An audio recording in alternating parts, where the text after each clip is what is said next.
BSc part first mechanics के लिए इस वीडियो में बात करते हैं परिबद्ध क्षेत्र में कण की गति। पिछले वीडियो में हमने कण पर कार्यरत बल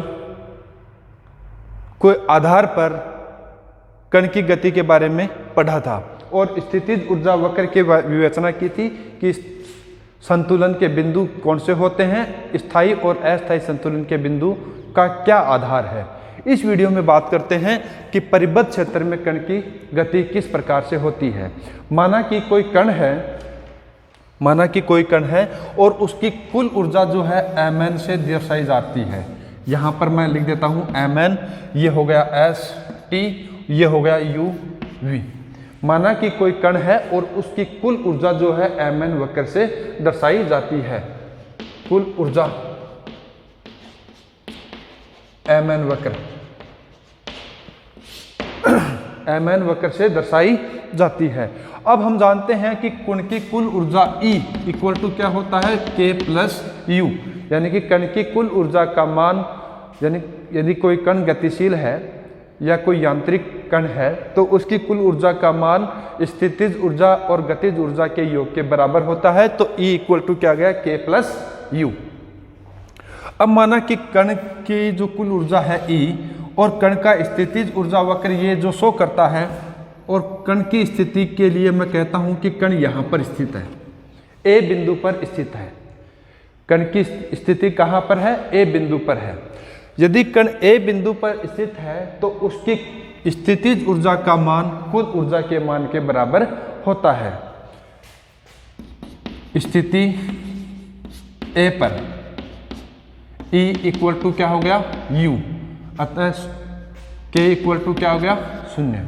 यानी कि यदि कण A बिंदु पर स्थित है तो उसकी गतिज ऊर्जा का मान 0 होता है और इस अवस्था में कण की स्थितिज ऊर्जा का मान कुल ऊर्जा के मान के बराबर होता है। क्योंकि यहाँ पर कुल ऊर्जा इससे शो की गई है जो कि स्थितिज ऊर्जा के बराबर है, एक हॉरिजॉन्टल लाइन शो की गई है, और कण यहाँ पर A बिंदु पर है तो कण की स्थितिज ऊर्जा का मान उसकी कुल ऊर्जा के मान के बराबर है।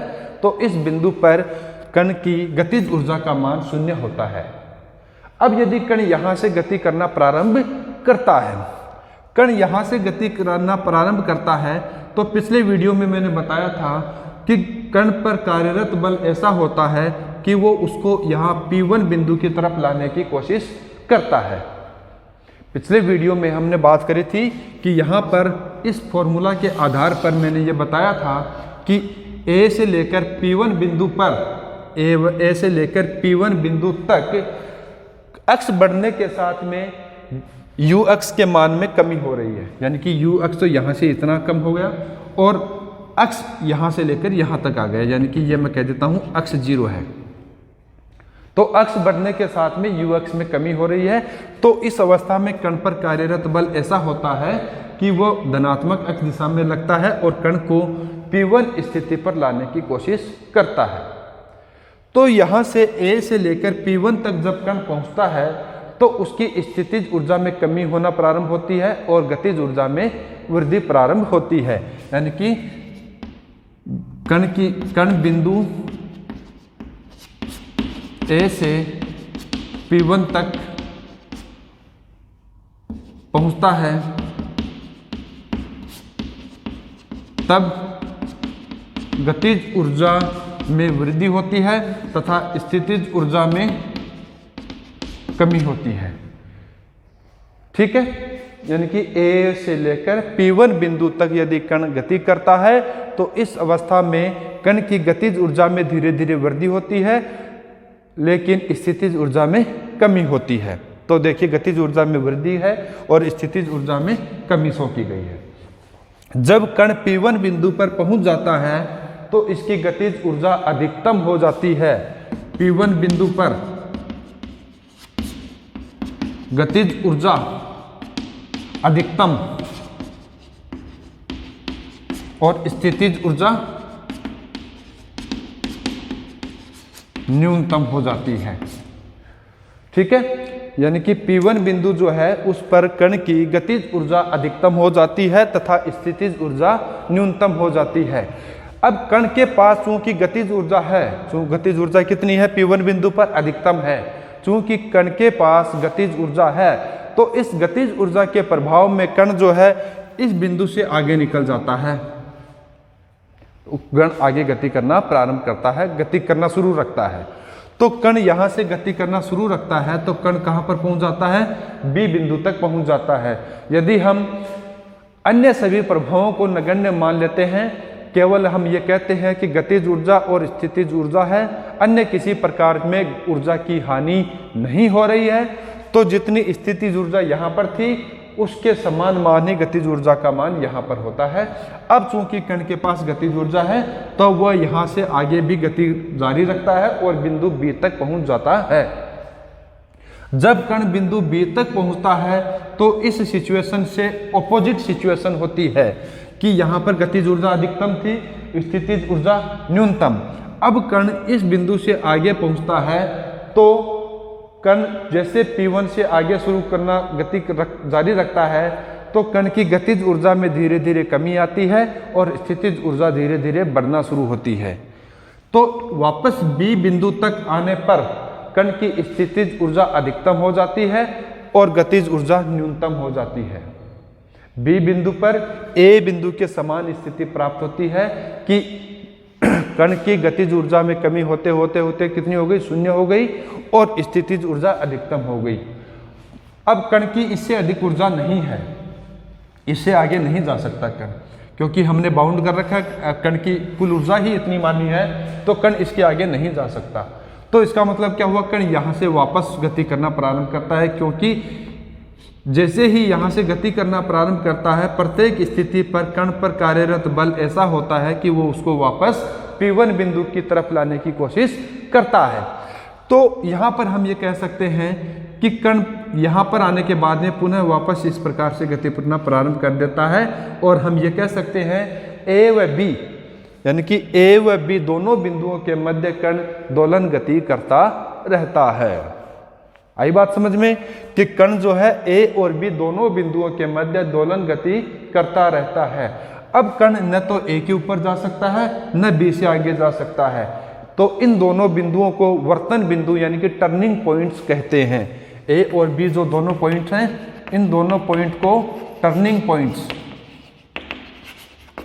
वर्तन बिंदु यानी कि हमने बांध दिया है कण को, न तो वो A से आगे जा सकता है न B से आगे जा सकता है, तो A और B के बीच में दोलन गति करता रहता है। तो अब देखिए यहाँ पर कण की स्थितिज ऊर्जा अधिकतम थी, इस बिंदु पर कण की ऊर्जा न्यूनतम है, यानी कि कण की स्थितिज ऊर्जा में कितना चेंज है, इतना चेंज है। तो यह जो परिवर्तन है स्थितिज ऊर्जा का, यह परिवर्तन यानी कि यहाँ पर कण की स्थितिज ऊर्जा अधिकतम है, इस बिंदु पर कण की ऊर्जा न्यूनतम है, तो यह कण की बंधन ऊर्जा कहलाती है।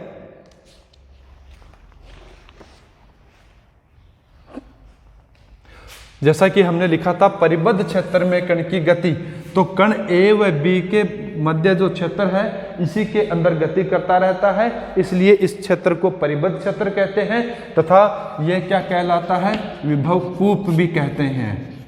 क्या कहते हैं, विभव कूप भी कहते हैं।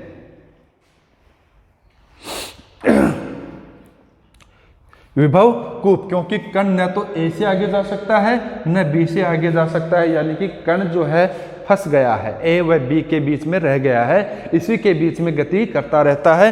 तो इसलिए इसको क्या कहते हैं, परिबद्ध क्षेत्र कहते हैं। A व B जो टर्निंग पॉइंट्स हैं इनके मध्य क्षेत्र को परिबद्ध क्षेत्र कहते हैं और इसको विभव कूप भी कहते हैं। और चूंकि कण जो है A व B के मध्य ही गति करता है इसलिए इसको बद्ध अवस्था भी कहते हैं। बद्ध अवस्था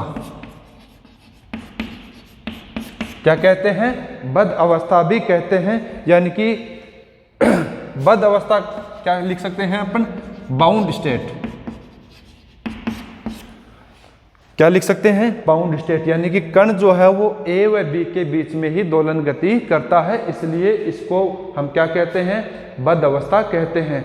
अब ये जो यहाँ पर स्थितिज ऊर्जा अधिकतम थी, इस बिंदु पर स्थितिज ऊर्जा न्यूनतम थी, तो अधिकतम स्थितिज ऊर्जा और न्यूनतम स्थितिज ऊर्जा,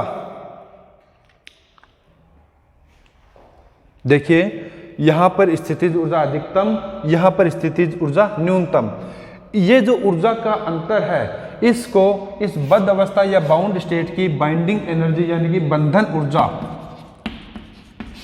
बाइंडिंग एनर्जी, बंधन ऊर्जा कहते हैं। यानी कि विभव कूप में यदि कण गतिशील है तो उसकी बंधन ऊर्जा इस अंतर के बराबर होती है। इसको मैं क्या कह सकता हूं, डेल्टा यू कह सकता हूं। तो इस प्रकार से हम कहते हैं कि कण जो है वो किसी विभव कूप के अंदर यदि गतिशील है तो, और कण की कुल ऊर्जा जो है वो मैंने ऑलरेडी कह दिया था, ये जो लाइन है हॉरिजॉन्टल लाइन, इससे शो की जा रही है, तो कण इससे बाहर नहीं निकल सकता। इसका मतलब कण बंधा हुआ है। कण ए व बी दोनों टर्निंग पॉइंट्स के बीच में ही गति कर सकता है, इससे बाहर नहीं निकल सकता। इसलिए हम कहते हैं कि ये बाउंड स्टेट है या बद्ध अवस्था है, और बद्ध अवस्था में अधिकतम स्थितिज ऊर्जा और न्यूनतम स्थितिज ऊर्जा के अंतर को इस विभव कूप की बंधन ऊर्जा कहते हैं। विभव कूप हो गया, तो विभव कूप की बंधन ऊर्जा क्या होती है, यानी कि अधिकतम स्थितिज ऊर्जा और न्यूनतम स्थितिज ऊर्जा के अंतर को विभव कूप की बंधन ऊर्जा कहते हैं।